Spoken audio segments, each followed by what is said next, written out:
Putin के dirty secrets की बात कर लेते हैं। दरअसल यूक्रेन में चल रहे युद्ध का आज 111वां दिन है, लेकिन इस वक्त बम और धमाकों से ज्यादा यूक्रेन पर बहुत बड़ा खतरा मंडराने लगा है। खतरा इतना बड़ा है कि पुतिन के हमलों का खमियाजा पूरी दुनिया को भुगतना पड़ सकता है और इससे भारत भी अछूता नहीं है। इस रिपोर्ट को आप देखिए तो आपको पता चलेगा कि अगर ये युद्ध 10 दिन और जारी रहा तो यूरोप से लेकर एशिया तक खाने पीने के लाले पड़ सकते हैं। आप इसे पुतिन का डर्टी सीक्रेट भी कह सकते हैं। जल गए खेत, जल गई जमीन है, जल गए घर-बार, जल गए अरमान हैं। गेहूं भरे हैं गोदामों में, पूछने वाला कोई नहीं। भूख बरसती है अफ्रीका में, देखने वाला कोई नहीं। मंजर खौफनाक है, जो बच गया है उसे बचाने का क्या इंतजाम है। दुनिया के सामने सबसे बड़ा यही सवाल है।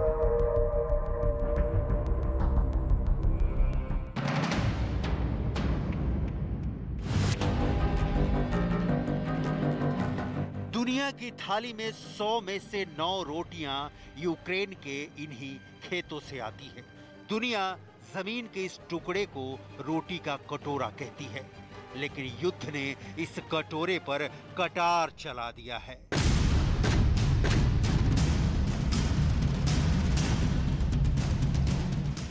आलम यह है कि यूक्रेन के लहलहाते खेतों से गेहूं की फसल काटकर गोदामों में पहुंची, लेकिन उसे पूछने वाला कोई नहीं।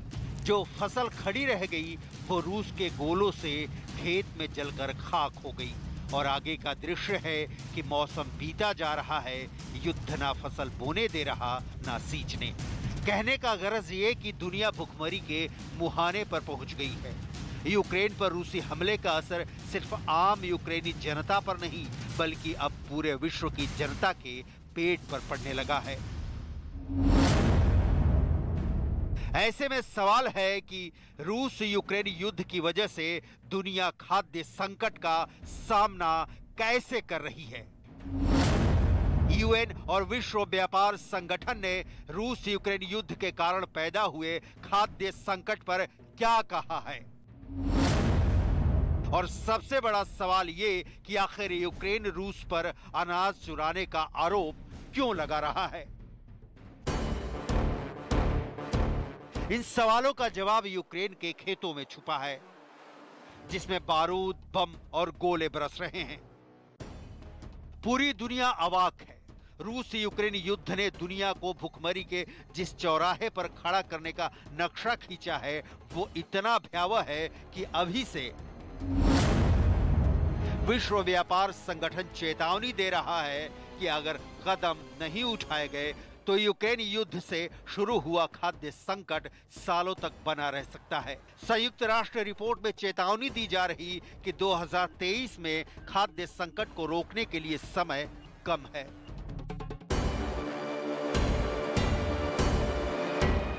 तो इसका इलाज क्या है? क्योंकि पुतिन के कठोर कदम रुकने वाले नहीं हैं, ना ही ज़ेलेंस्की झुकने वाले हैं। तो इस सवाल को बहरहाल यही छोड़ जंग से पैदा हुई भुखमरी की पहेली सुलझाने पर फोकस करना अच्छा होगा। कैसे, ये समझने के लिए यूक्रेन की खेती का दुनिया में योगदान समझना होगा। दुनिया भर के कुल गेहूं निर्यात में यूक्रेन की हिस्सेदारी है 9%। दुनिया के कुल सूरजमुखी निर्यात में यूक्रेन की भागीदारी है 50%। और दुनिया भर के मक्का का 13% यूक्रेन ही निर्यात करता है। मतलब 4 करोड़ लोग यूक्रेन के अनाज पर निर्भर करते हैं। और युद्ध के कारण हालात ऐसे हैं कि 30% यूक्रेन के खेतों में या तो फसल बोई नहीं गई या बोई गई है तो उनकी सिंचाई नहीं हो पा रही।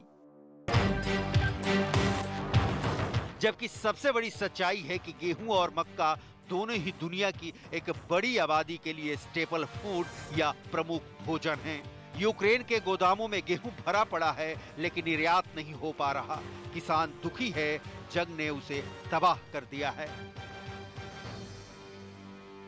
Вона лежить по складах. Багато складів вже постраждало від обстрілів. Ми свій, он бачили, криша вся кольорова, осколками побита. Питаємося її зберігати, накриваємо зерно, щоб, не дай Бог, нічого туди не попало. Стараємося його вирощувати, результат один – дівати його нікуди. Соляра подорожала в декілька разів, селітра теж. Получається, щоб її виростити, от тонна соляри 70 тисяч, тонна селітри 30, вже 100, і за 3 тисячі треба здати це зерно. Я так вважаю, що за 1-2 роки сільське господарство ляже повністю. यहाँ ये समझना बहुत जरूरी है कि क्यों यूक्रेन के गोदामों में गेहूं बंद हैं। पहला ये कि काला सागर बंदरगाहों पर रूसी नाकेबंदी है। समंदर से सटे इलाकों में यूक्रेनी और रूसी माइंस के कारण यूक्रेन में करीब 20 से 25 मिलियन टन गेहूं फंस गया है। दूसरी ओर यूक्रेन के राष्ट्रपति ज़ेलेंस्की रूस पर आरोप लगा रहे हैं कि रूस के सैनिक जानबूझकर फसलों को निशाना बनाकर उन्हें जलाने के लिए गोले दाग रहे हैं। तीसरी बात जो अमेरिका की ओर से कही जा रही कि रूस यूक्रेन का गेहूं चुराकर उसे जरूरत वाले अफ्रीकी देशों को सप्लाई कर रहा है। रूस अगर यूक्रेन का गेहूं चोरी कर उसे बेच रहा है तो शायद जंग के दौरान ऐसा पहली बार नहीं होगा। हमला करने वाले देश जंग के दौरान दूसरे देशों के आर्थिक संसाधनों का इस्तेमाल करते ही हैं। लेकिन इससे ज्यादा गंभीर सवाल आज का नहीं बल्कि कल का है। तब शायद युद्ध से यूक्रेन उबर चुका होगा, लेकिन तब क्या सेकंड के 100वें हिस्से में खेतों को जला देने वाला बारूद 100 घंटों में भी खेत में फसल खड़ी कर सकता है? और इधर युद्ध की वजह से पिछले साल की तुलना में गेहूं की कीमतों में 59% की वृद्धि हुई है। सूरजमुखी के तेल में 30% की वृद्धि हुई है, जबकि मक्का की कीमतों में 23% की वृद्धि हुई है। मतलब दाम बढ़ रहे हैं। विकासशील देश और गरीब देश ये कीमत शायद ही चुका पाएं। नतीजा होगा जिसकी आशंका जताई जा रही है, भूखमरी। यूक्रेन ग्रेन एसोसिएशन के प्रमुख मायकोला गोरवाको ने चेतावनी दी है, अगर यूक्रेन के बंदरगाहों से निर्यात फिर से शुरू नहीं हो पाता है तो जुलाई के अंत में शुरू होने वाली अगली फसल बुरी तरह प्रभावित होगी। सवाल यह है कि यूक्रेन के गोदामों में पड़े लाखों टन गेहूं का क्या होगा। यूक्रेन इसका निर्यात कर नहीं सकता है और यूक्रेन के किसान अगर इसे देश में बेचना चाहें तो कोड़ियों के भाव बिकेगा, क्योंकि अब इसकी कीमत कुछ भी नहीं रह गई है। उधर जुलाई से गेहूं की बुआई का समय शुरू हो जाता है, लेकिन युद्ध है कि खत्म होने का नाम नहीं ले रहा है। यूक्रेन के किसान ही इससे मुश्किल में नहीं हैं, बल्कि दुनिया के वो देश भी मुश्किल में हैं जिन्हें युद्ध शुरू होने के बाद से यूक्रेनी गेहूं मिलना बंद हो गया है। 24 फरवरी को हमले की शुरुआत के वक्त पुतिन ने खुल्लम खुल्ला ऐलान किया था कि ये स्पेशल मिलिट्री ऑपरेशन है, फुल फ्लेज्ड वॉर नहीं। शुरुआती दौर में ऐसा ही लगा, लेकिन यूक्रेन की फौज ने जिस तरह से रूस की सेना को जवाब देना शुरू किया, रूस की युद्ध नीति बदलती गई। उनके मिसाइल हर उस जगह गिरे जहां रूस की सेना को यूक्रेन की अहमियत होने का अंदेशा था। इस चक्कर में कई बार आम जनता के आशियाने भी उजड़े और खेतों में खड़ी फसल तबाह भी हुई, क्योंकि रूसी टैंकों को गुजरने के लिए रास्ता चाहिए था और मुख्य मार्ग पर यूक्रेन की सेना ने माइंस बिछा रखी थी। लिहाजा फसलों के बीच से आर्टिलरी व्हीकल्स गुजरी और अपने पीछे छोड़ गई बर्बादी। ज़ेलेंस्की रूस पर बड़े बड़े आरोप लगाते हैं, जिनमें से एक ये है कि रूस की फौज उसके खेतों को जानबूझकर जला रही है। इस बात की तस्दीक तो नहीं की जा सकती, लेकिन ये बात सच है कि यूक्रेन और रूस की मिसाइलों और गोलों ने यूक्रेन की बहुत उर्वर जमीन को बारूद से पाट दिया है। कई खेतों में बड़े बड़े गड्ढे मिलना आम बात है। किसान डरे हुए हैं कि खेतों में उतरे तो कहीं माइंस उनका इंतजार ना कर रहा हो। रूस ने यूक्रेन को हर तरह से सिर्फ और सिर्फ नुकसान पहुंचाया है, और ऐसा ही चलता रहा तो यूक्रेन में एग्रीकल्चर पूरी तरह बर्बाद हो जाएगा। असल में दृश्य इससे भी भयावह है। सिर्फ कृषि ही नहीं, आज की तारीख में जंग बंद भी हो जाए तो यूक्रेन के तबाह हुए इंफ्रास्ट्रक्चर को उबरने में काफी वक्त लगेगा, क्योंकि उसका सबसे बड़ा स्टील प्लांट तबाह हो चुका है। डॉनबास का पूरा कोल फील्ड रूस के हिस्से में जाता दिख रहा है। ओडेसा से लेकर मारियोपोल तक बड़े बंदरगाह पर रूस कब्जा कर चुका है। ये तस्वीर देखिए, मारियोपोल के एंट्री द्वार पर रूस का झंडा लहरा रहा है।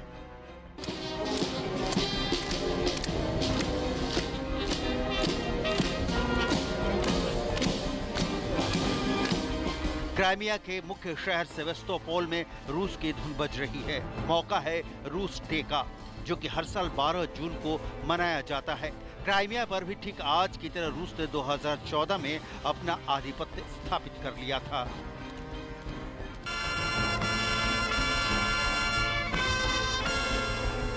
ये डोनेट्स्क की तस्वीर है। यहाँ भी रूस डे के मौके पर धुन लहरा रही है। परेड हो रहा है क्योंकि डोनेट्स्क और लुहांस्क जैसे इलाकों में रूस का पूरी तरह कब्जा भले ना हो, यहाँ पिछले 10 सालों से भी ज्यादा से रूस यूक्रेन के खिलाफ लड़ रहे अलगाववादियों को समर्थन देता आ रहा है। क्षेत्रों के आधार पर रूस यूक्रेन में बहुत आगे निकल चुका है और वो चाहे सड़क हो, रेलवे नेटवर्क हो, समुद्री मार्ग हो, सब जगह रूस हावी है। धीरे धीरे ही सही रूस की फौज लगातार यूक्रेन में पांव पसार रही है। रूस की फौज दक्षिण मोर्चे पर कमोबेश फतह कर चुकी है, तो वहीं पूर्वी मोर्चे पर बर्बादी और तबाही की नई कहानी लिख रही है। राजधानी कीव में भी रोज सायरन सुनाई दे रहे हैं, जैसे कभी भी कहीं भी राजधानी कीव पर रूस मिसाइल अटैक कर सकता है। ये बात भी सच है कि डोनबास पर कब्जा होते ही रूस के सामने नया फ्रंट कीव होगा, जहां से राष्ट्रपति ज़ेलेंस्की बंकर से युद्ध का संचालन कर रहे हैं। डोनबास पर कब्जे का मतलब ये भी है कि यूक्रेन के स्टील प्लांट तबाह हो चुके हैं, समंदर से कनेक्शन कट चुका है। रूस की ओर से कहा जा रहा है कि उसने यूक्रेन के अब तक 201 हवाई जहाज, 130 helicopters, 1188 unmanned aerial vehicles, 338 anti aircraft missile system, 3514 tank, 508 multiple rocket launcher system, 1870 artillery और मोर्टार्स, 3570 स्पेशल मिलिट्री वाहन,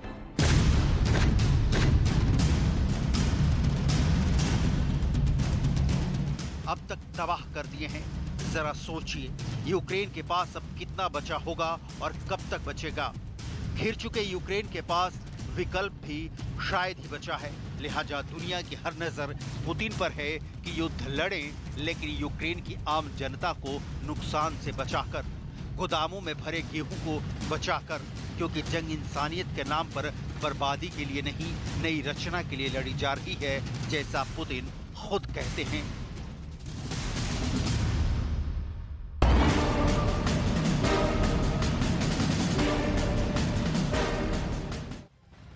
तो पुतिन की फौज इस वक्त यूक्रेन को पूरी तरह रौंदने के लिए ऑपरेशन चला रही है। आज हमारे पास डॉनबास में रूस के मिलिट्री ऑपरेशन का बहुत ही दिल दहला देने वाला वीडियो सामने आया है। यहाँ लड़ाई बिल्कुल भी बराबर की नहीं हो रही है। रूस की फौज के सामने जो आ रहा है वो पूरी तरह से तबाह हो रहा है।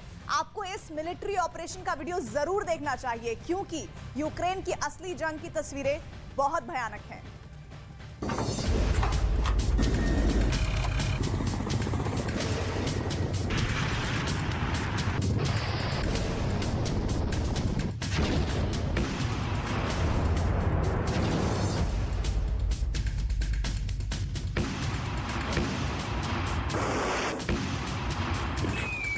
पहली मिसाइल, दूसरी मिसाइल, तीसरी मिसाइल।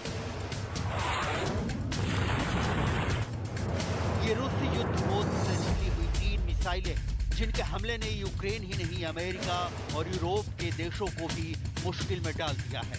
आखिर क्या है इन 3 मिसाइलों से की गई तबाही की कहानी?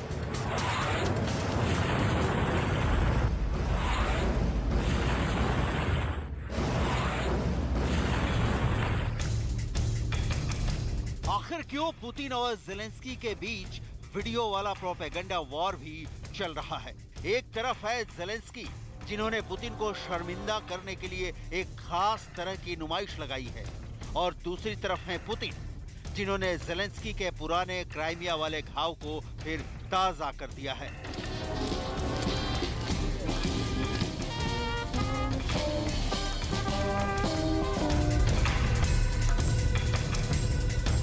कैसे पुतिन और ज़ेलेंस्की के बीच सीधी जुबानी लड़ाई चल रही है।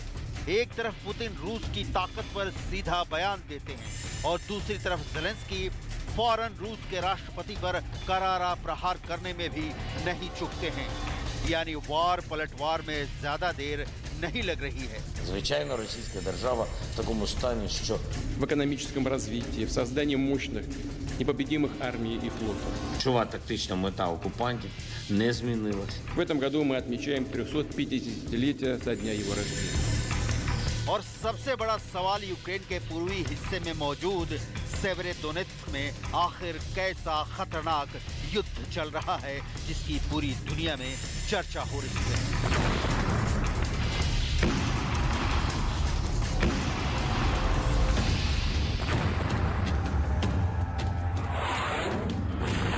सबसे पहले ये तस्वीर देखिए।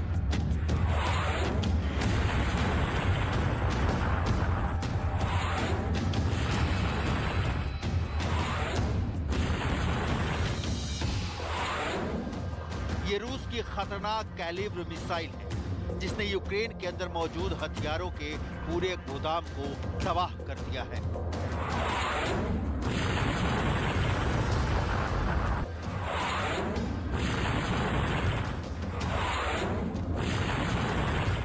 ये पूरा ऑपरेशन रूस ने कैसे किया, इसकी वीडियो फुटेज भी रूस की तरफ से ही जारी की गई है।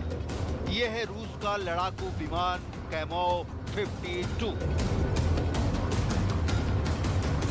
देखिए कैसे सिंगल सीटर लड़ाकू विमान के अंदर रॉकेट्स को लोड किया जा रहा है। इस रॉकेट लोडिंग के बाद कैमोव लड़ाकू विमानों के इस बेड़े ने बहुत तेजी से अपने टारगेट की तरफ रुख किया।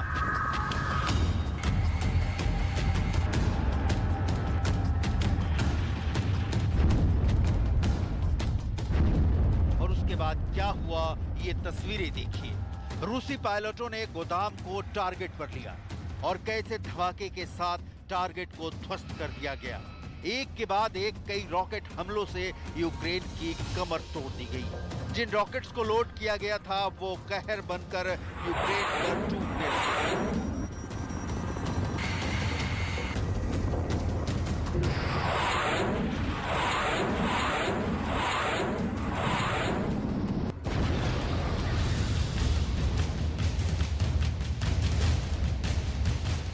एक बार में ये लड़ाकू विमान कम से कम 1 दर्जन रॉकेट लॉन्च कर देता है।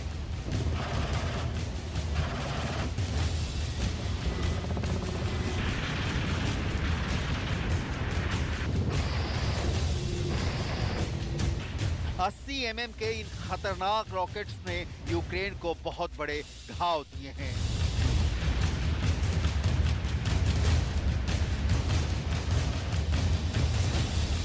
रूस की सेना ने रविवार को यूक्रेन को मिले विदेशी हथियारों की खेप को क्रूज मिसाइलों से हमला कर नष्ट कर दिया। यूक्रेन की सेना को ये विदेशी हथियार रूसी सेना के साथ जंग लड़ने के लिए दिए गए थे। यूक्रेन की सेना को ये हथियार अमेरिका और यूरोपीय देशों की तरफ से मिले थे, लेकिन रूस की सेना ने क्रूज मिसाइलों से हथियार डिपो को नष्ट कर दिया। लेकिन टर्नोपिल, जिस क्षेत्र पर यह हमला हुआ, वहां के गवर्नर ने बताया कि क्रूज मिसाइलों से 22 लोग घायल हुए, लेकिन जहां हमला हुआ ना वहां कोई सैन्य भंडार था, ना कोई सैन्य ठिकाना।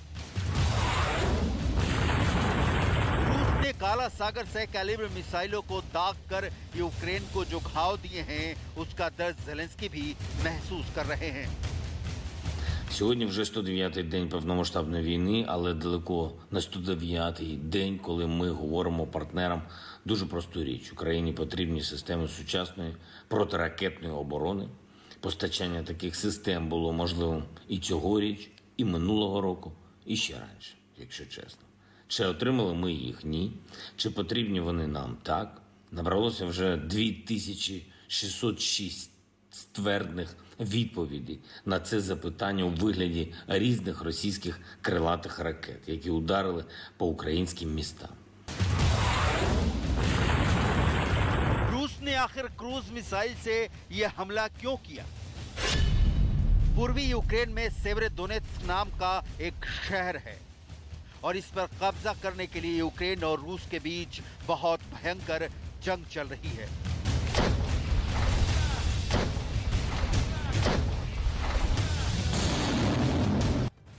इस वक्त रूस की सेना का जो पूरा फोकस है वो कहां पर है? आइए अब जो अगली रिपोर्ट है वो आपको बताने जा रही है।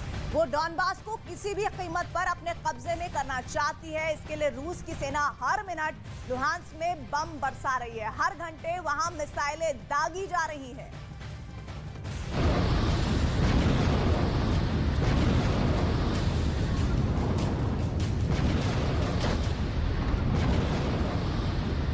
सेवेरोडोनेत्स्क लुहांस्क क्षेत्र का अंतिम प्रमुख शहर है। साल 1950 के दशक में सेवेर्स्की दोनेत्स्क नदी की वजह से इस शहर का नाम सेवेरोडोनेत्स्क पड़ गया था। रूस के समर्थन में सबसे पहले अलगाववाद इसी शहर से शुरू हुआ था। सेवेरोडोनेत्स्क को दुनिया में इसलिए जाना जाता है क्योंकि यूक्रेन को बांटने के लिए पहली कोशिश लगभग 20 साल पहले यहीं से शुरू हुई थी। 28 नवंबर 2004 को रूस समर्थित नेताओं ने यहां पर कार्यक्रम किया और रूस समर्थित पार्टी ने इसे स्वतंत्र घोषित करने की धमकी दी।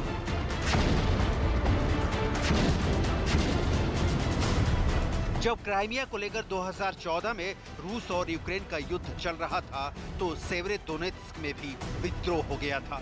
रूस समर्थित अलगाववादियों ने 3 पूर्वी यूक्रेनी शहरों सेवेरोडोनेत्स्क, लिसिचांस्क और रूबिश्रिय पर कब्जा कर लिया था।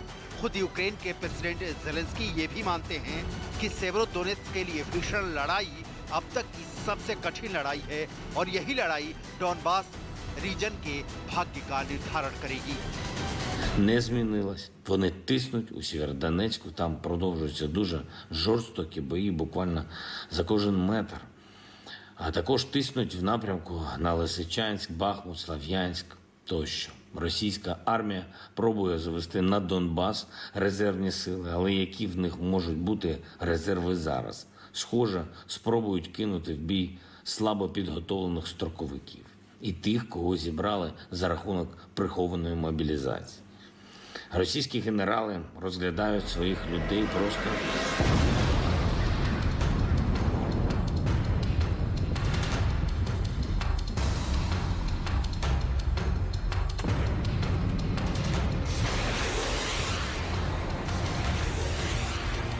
रूस की सेना ने मारियोपोल पर नियंत्रण स्थापित कर लिया है और अब यूक्रेन के लोगों को ये डर सता रहा है कि सेवेरोडोनेत्स्क में भी कहीं मारियोपोल जैसी घेराबंदी ना हो जाए।